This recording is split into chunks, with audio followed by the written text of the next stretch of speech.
Welcome to Marketing with Confidence. I'm your host, Marianne Amies. We're going to be talking all things digital and online marketing for business owners and marketing professionals.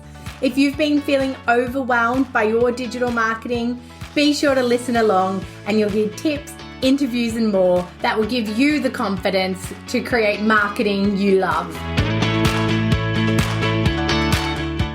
Welcome back. Today, I want to talk to you about signs your business gives you that you need to refresh your marketing strategy. Now, I know a lot of business owners don't get time to do marketing strategy. You might do budgeting, you might do planning of your services or your products and launches, or what you're going to offer over a year.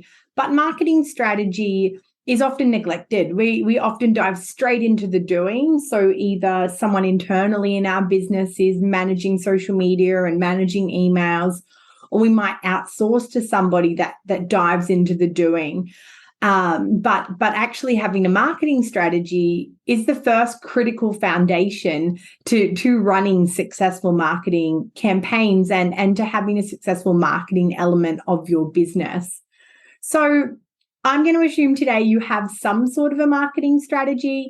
If you don't, definitely keep listening and I'll share my tips around marketing strategy. I do think now with how quickly things change and with the impact of digital marketing, that a 12-month marketing plan or marketing strategy probably doesn't suit most businesses anymore. I think ideally you want to look to plan about 6 months at a time. So much changes and you learn so much now with the rich data on hand that you want to, invest your time in meaningful blocks. And investing in 6-month planning blocks means that, it doesn't take you 2 or 3 days to map out your whole annual marketing calendar. Maybe it takes you 1 or 2. And as that 6 months begins to wrap up, you then do your analysis and make some decisions about what the next 6 months after that will look like. So often when clients call and I have my first initial chat with them, they'll tell me that they're stuck in some way or another. So maybe they're stuck in that they just don't know what to do. They've been floundering, managing their own digital marketing and have hit a wall. Or they might tell me that they don't have results coming in. And so that was the sign that they needed greater help. Or maybe they just don't have the time or the internal resources anymore to manage their marketing. But it's a real feeling of being stuck. I don't know what to do next. And that got me thinking about the signs that your marketing strategy needs to be refreshed and what to look out for. So today I'm going to talk to you around 4 signs to refresh your marketing strategy, and I hope you find it really useful. So one of the first signs that your marketing strategy might need to change is your rate of conversion to sales or inquiry have slowed down. I'm seeing a lot of businesses, especially in e-com, that last year had tremendous growth and tremendous sales, and that rate of conversion this year looks really different.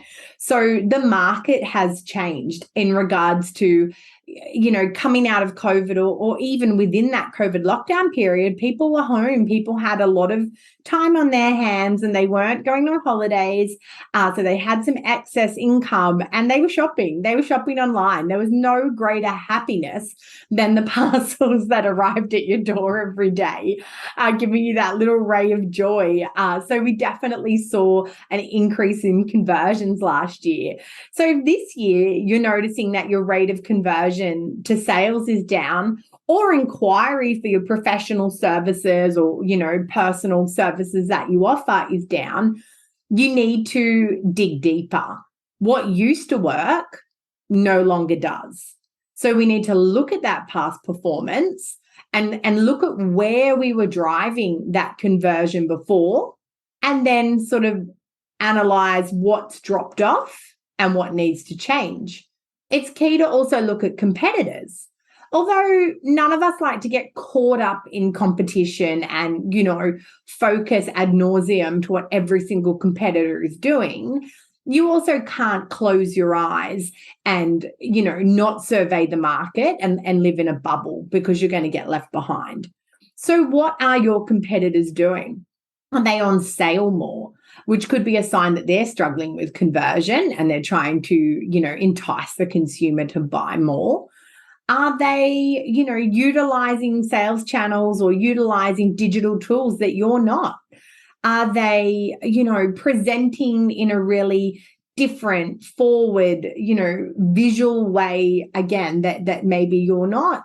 And, having a look at that, sort of almost doing a SWOT of your competitors versus your own marketing efforts to kind of identify where those opportunities are for you to change, as well as the threats that are closing in on you. And, you also need to look at your strategy, and that might be looking at the calendar and saying, okay, what am I going to do by month to talk to my ideal client more and really let them know that I have an offer that meets their need? Is there a promotion I can run? Is there a collaboration that I can do? Do I need to tweak my offer? Do I need to tweak who I'm talking to or how I'm talking to them? So when our rate of conversion or sales, inquiry, any of these slow down, we need to look at what has changed for the consumer, what has changed in the market, and what we need to do with our strategy to adapt. This second key sign to look out for is that your website traffic has decreased from key mediums. Now, it's no secret that I love analytics. I love data. I started out in accounting, if you didn't know, and, realized I had a bit more vivacity and creativity and moved into marketing. But I've always been a data-driven marketer, and there is just a wealth of information that your website can tell you if you dig a little bit deeper. So getting to know Google Analytics, getting comfortable with Google Analytics, or finding someone within your business or your agency partner that can run you reports and help you break down what those reports mean. So, a key sign to look out for is that there's a specific channel or specific channels that are not getting the same amount of traffic as they used to, and not getting the same amount of conversion that they used to. So I love to look at traffic by medium. And what this means is you'll see traffic split by organic traffic, paid traffic, social media traffic, referral, and direct. And I'll do a podcast in the future all about Google Analytics for those that either want to know more or love data too. And basically, that is how people got to your website. So when you use Google Analytics, and most websites can connect to Google Analytics, you just need to talk to your web developer about that. And then other platforms do have analytics built in, like Shopify and Squarespace both do. But to be honest, there's nothing like the richness of Google Analytics. So looking at where your traffic got to your website from. So, where were they before they arrived? So that firstly tells us, that the activities that we're doing, how much traffic it's driving. Now, there's some other key metrics there, like the bounce rate. So the percent of people that click off in the first, I think it might be 5 seconds now. They've changed it a few times. That tells us that what they thought they were coming to the website for, on arriving, they quickly decided it wasn't that, or that your website might be just too slow and the consumer was not willing to wait around for the perfect experience. Then it's important to look at conversions. Now, depending on your type of business and what you've got set up, you might be fortunate to have your conversions tracked in there as well. So, the number of people that checked out, the purchase value, the percent of conversion. You might have the number of people that clicked a phone number, or you might have the number of people that booked, or used your contact form. So again, really important to partner with experts that can help you set that data up. But when we look at website traffic by medium versus another period, so it might be, year to date versus last year to date. It might be this month versus same month last year. It might be this month versus last month. Depends on your business as to what period you might want to analyze. But it's where you're going to see exactly where the drop-off has been and where you can focus more activity. It can also give you some great pearls as to what's working really well and what you want to double down on. You might find that your email actually is generating huge results for you and you didn't even know. And, your new strategy might be to increase email frequency because it really does drive your conversions. So there's so much data in that website traffic. And it's the first place I look for every client that comes on board with strategy. My first question is, do you have Google Analytics and can you give me access?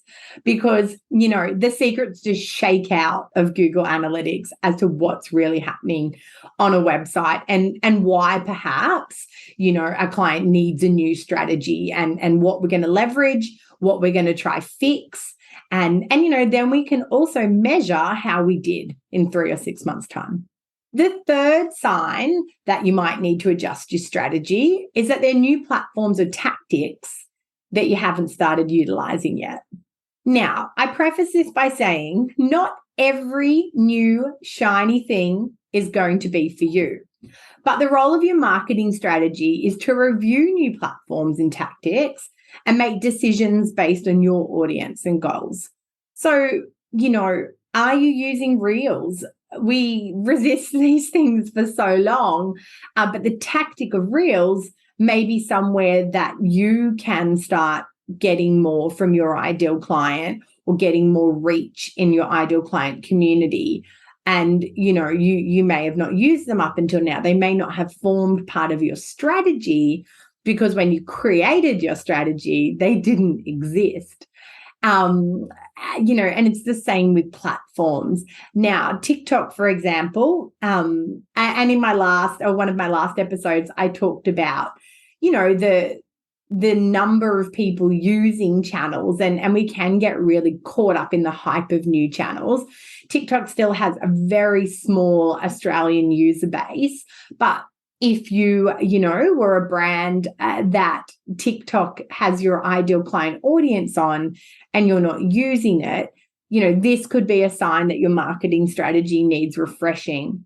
So really having a look. And if we think back to that first step of analyzing, competitors, this is where you might see a particular platform or tactic that your competitor has found success with that you haven't adopted yet.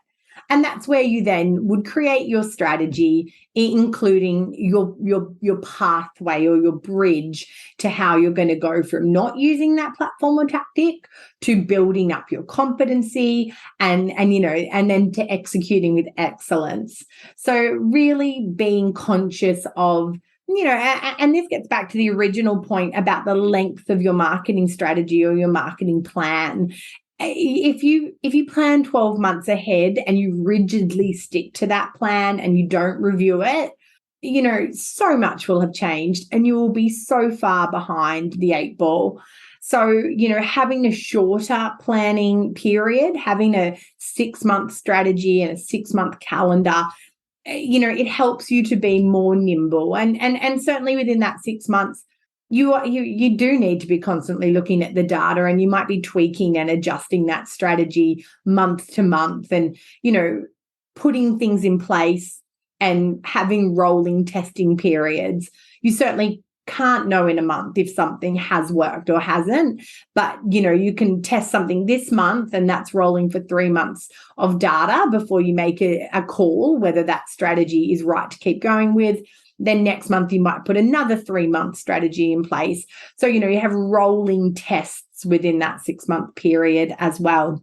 But, turning a blind eye to new platforms or new tactics, you're leaving money on the table because your competitors are using them. The platforms are generally, at the dawn of a platform, it's generally hyper engaged and really easy to get traction on. New tactics are often pushed by platforms really hard. So if you get involved with those new tactics, you're heavily rewarded by the platform. So, lots of opportunity around keeping up with the new without getting sucked into every shiny thing.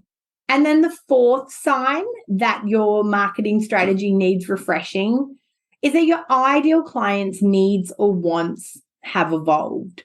At the foundation of all marketing strategy, I believe, is the ideal client and the ideal client profile. Without a clear vision of who you are marketing to, and there could be one or two different ideal client profiles for your business, without a clear vision of that, who are you serving? The ideal client profile tells us where we're going to market. It tells us what we're going to talk about. It tells us what our pricing structure should be. It tells us what our visual strategy, our tone of voice, our promotional strategy. It really is the heart of all of your marketing strategy. So if your ideal client's needs or wants evolve, we need to evolve our strategy to meet them.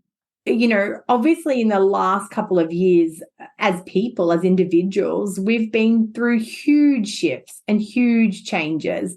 People want different things than they thought they wanted, at the end of 2019. We are literally, each individual rebuilding our values and rebuilding our priorities, what we want life to look like, what we're willing to accept and not accept. And, that means that as marketers or as business owners, we need to adapt with them, or we need to redefine our ideal client. If our current ideal client profile, if their needs and wants have evolved past what our solutions are, we need to re-strategize.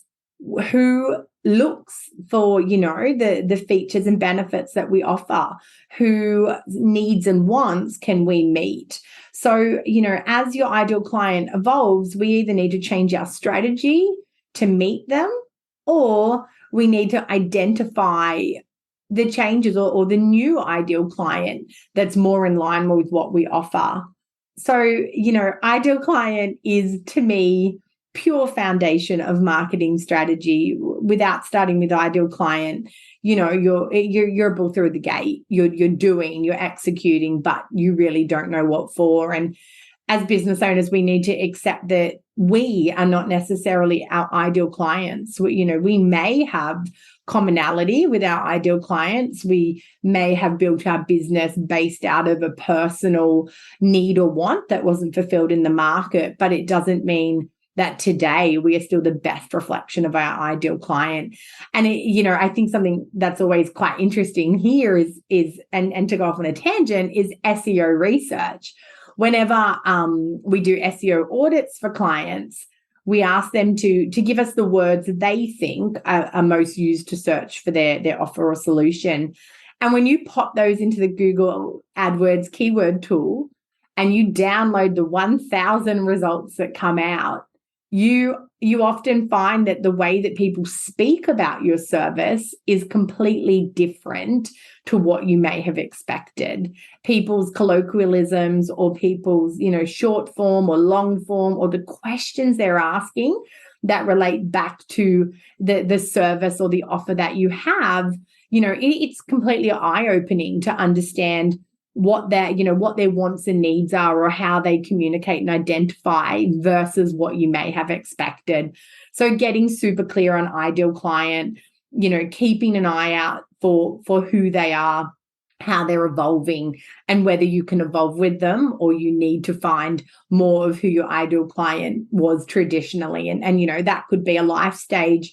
That could be that people at a certain age were wanting certain things and that was your ideal client, but now actually it's a younger target market that are wanting those certain things, or it's an older target market, or, they're not city-based anymore, they're regional, they're not working in an office, they're working from home. So, adapting to suit. If I can leave you with one thought today, it's that marketing strategy isn't a one and done task. Unfortunately, it's not something that we do and we tick off and we never revisit for the life of our business. We need to always be reviewing. We need to always be reading the data, strategizing, staying nimble to ensure that you're always growing. So I'd love to hear about your business and please share with me over on my socials or message me about, the signs that you see in your business, what's been worrying you or what opportunities have you jumped on when you've seen the signs that your strategies needed refreshing. If you enjoyed this episode, I'd love if you could share with other business owners or tag me on social media and tell me all about it. Until next time. Hey, thanks for listening to another episode. If you don't want to miss one, make sure you subscribe to the show in your podcast app. And if you love it, be sure to share it with friends and colleagues who you think could benefit from increasing their digital marketing confidence. Want more? Head to maryanneamies.com to find out how you can work with me directly, to reach out to have me speak at your event, or to grab yourself some free resources.